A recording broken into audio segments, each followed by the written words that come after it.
Welcome back to the Deep Dive. Today we're tackling something core to modern business, ESG, environmental, social, governance. Right. It's meant to be the standard for corporate responsibility. Exactly. But there's this growing tension, isn't there? Especially in places like South Korea. Massive companies talking the talk. But not walking the walk. That gap between the rhetoric and the actual results, it's huge in South Korea. You have these global conglomerates, but their ESG performance, well, it lags. It really does. So our mission today is kind of twofold. First, we need to unpack why. What are the systemic issues holding back corporate ESG in SK? And then the second part, which I find fascinating, is looking at this completely different response, not from another corporation, but from high school students. Yeah, students who just decided to do something practical without waiting for the grown-ups. It's quite the contrast. It really is. We've looked at sources detailing those corporate flaws, the greenwashing, the governance issues, and we're setting that right alongside what this student group, A Citizens, has been doing. Hands-on, practical stuff. It kind of suggests the main barriers aren't always lack of money, but maybe bureaucracy or just inertia. That's a big part of it. High costs for big projects, sure, but also just getting started. Okay, so let's dive into that corporate failure first. Climate change, inequality, these aren't abstract issues anymore. No, they're urgent. ESG should be survival R&D for companies, really. Yet South Korea seems stuck. Why can't these major firms get it right? Well, the sources point strongly towards the top, governance. The G in ESG. The weakest link. Often identified as exactly that, and it has real economic consequences. Think about the Korea discount. Right, the idea that South Korean stocks are persistently undervalued compared to global peers. And governance failures are almost always blamed for that. If investors can't trust how decisions are made, they just won't value the company as highly. It's about transparency and accountability. Can you unpack that governance piece a bit more for us? Those tangled cross-shareholding structures you hear about with the chaebols, the family-run conglomerates.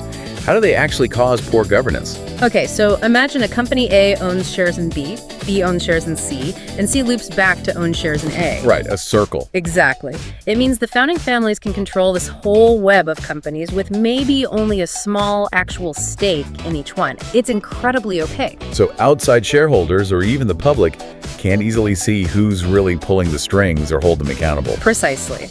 Decisions might benefit the family, not necessarily all the shareholders. That lack of transparency, that weak protection for minority shareholders, that's the root of the discount. Investors are wary. So accountability is kind of structurally difficult. And then you layer on greenwashing. Which makes everything worse, doesn't it? Companies run these flashy, superficial environmental campaigns. Purely for PR points. Yeah, and it just erodes public trust even further. People start thinking the whole ESG thing is just a marketing ploy. Okay, let's look at the concrete data points the sources highlight. Across E, S, and G, what does the failure actually look like on the ground? Well, environment, the E. Despite big net zero pledges, industry is still responsible for almost 30% of national greenhouse gases. 30%. Yeah. So the factory level changes aren't really happening.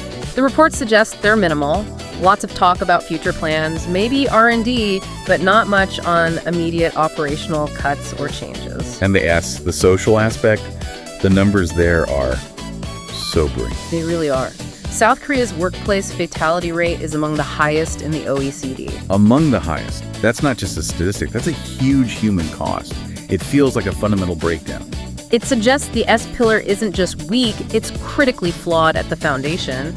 And then add the gender pay gap. Which is almost double the OECD average. Almost double. So you have this incredibly successful economy, technologically advanced, but the corporate world struggles with basic safety, equity, inclusion. And those opaque governance structures we talked about, they probably don't incentivize fixing these things quickly, do they? Not really. The focus might be elsewhere.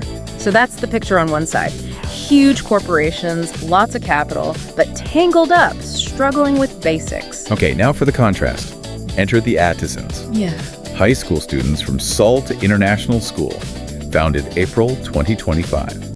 And their starting point was so different. They just said, look, ESG isn't some abstract corporate thing. It's everyday life. It's how we live, how we interact. Exactly. And they saw the corporations hesitating, maybe budget, maybe practicalities, who knows? And they thought, well, waiting isn't working. Someone has to just begin. That was their mantra, translating ESG into action right here, right now, at their level. So what did they actually do? They started their own school, right? Yes. like the Zero Food Waste Challenge. But get this, they didn't just put up posters, they gamified it, made it engaging. Smart. And then they collected data, produced a report showing the impact. That's E&S right there, reducing waste, changing behavior, measuring it, real-world application. And they tackled social issues too. Things like bullying. Directly. They looked at issues like bullying and even emergency procedures. They worked on improving fire drills, making them more effective, safer, low-cost, immediate improvements. Turning safety and inclusion from buzzwords into actual procedures. And they didn't just stay local, they connected globally, working with students in Mongolia on school violence issues. Wow. But they also tackled the G governance. How does a high school group do that? Well, during their school's Family Day festival, they actually ran surveys, asked people about how things were run. Really? Yeah. And then they proposed concrete ways to make the school community more inclusive, improve how decisions were made. They were essentially practicing governance, accountability, transparency in their own sphere. That's incredible. They're modeling the G pillar on a micro level. Now, let's link this back to the corporate side. Why do those huge corporate ESG projects often stall or fail? Is it just the scale? The cost? That's a huge part of it. Massive budgets, complex restructuring plans, they often get delayed. The initial costs are high, so the plan has to be perfect. And there's maybe not an immediate profit payoff. Quarterly results don't reward long-term overhauls. Exactly. Short-term profit incentives can actively discourage expensive, long-term ESG investments, even if they're necessary. So the companies are maybe paralyzed by the scale, waiting for the perfect, expensive solution. It seems like it sometimes, which is why the A Citizens approach is so radical in its simplicity. Their message being, grand schemes aren't the only way. Precisely. They argue for steady, practical, low-cost actions, things you can actually sustain over time, even if they don't show up dramatically on next quarter's profit report. It flips the corporate logic. And they didn't just talk about it, they created a guidebook, ESG action guidebook. Yes, a practical manual. It's not theory. It's designed to give companies small, actionable steps they can take now, without needing a massive budget overhaul. Bridging that gap between intention and action. What kinds of things are in it? Well, it focuses on culture and practice, not just big infrastructure. For food waste, for example, it's about community initiatives, behavioral nudges, maybe gamification, like they use things based on their own data, not necessarily buying giant new composting systems right away. Okay, that handles the E. What about S and G, especially given those awful social stats we mentioned? For the S, particularly safety, they push for regular, low-cost safety training. But crucially, interactive stuff. Scenario-based drills, not just clicking through an annual video. Things that build real habits. Building muscle memory for safety. Makes sense. And for G and inclusion, simple things. Regular anonymous employee surveys on satisfaction and inclusivity. But the key is linking the feedback directly to management action. Quick, visible responses build trust. So it bypasses the need for slow, massive HR projects sometimes. Fosters transparency from the ground up. That's the idea. It's about accumulating small wins. The core argument is powerful. Consistent small actions add up. They can genuinely change workplace culture and impact society over time. It's like the aggregation of marginal gains, but applied to ethics and sustainability. Much easier for an organization to digest than a billion-dollar plan. Absolutely. And it builds resilience. ESG isn't a one-off project. It's ongoing. The students even call their effort an unfinished journey. They started in April 2025, and they acknowledge setbacks. How did they frame those setbacks? As learning opportunities. They mentioned how, say, a less than perfect result in the food waste challenge early on just led them to refine their approach, use the data better. It made their process stronger, more resilient. That resilience piece feels key, doesn't it? Yeah. Especially when dealing with huge, discouraging problems like climate change or deep-seated inequality. Big organizations can freeze up. Right. But for the students, these challenges seem to fuel more focused action, not paralysis. It led them to double down on practical steps. Which brings us back to the core message from one of the students. Yes, Jiang Seo, 17 years old, her quote really sums it up.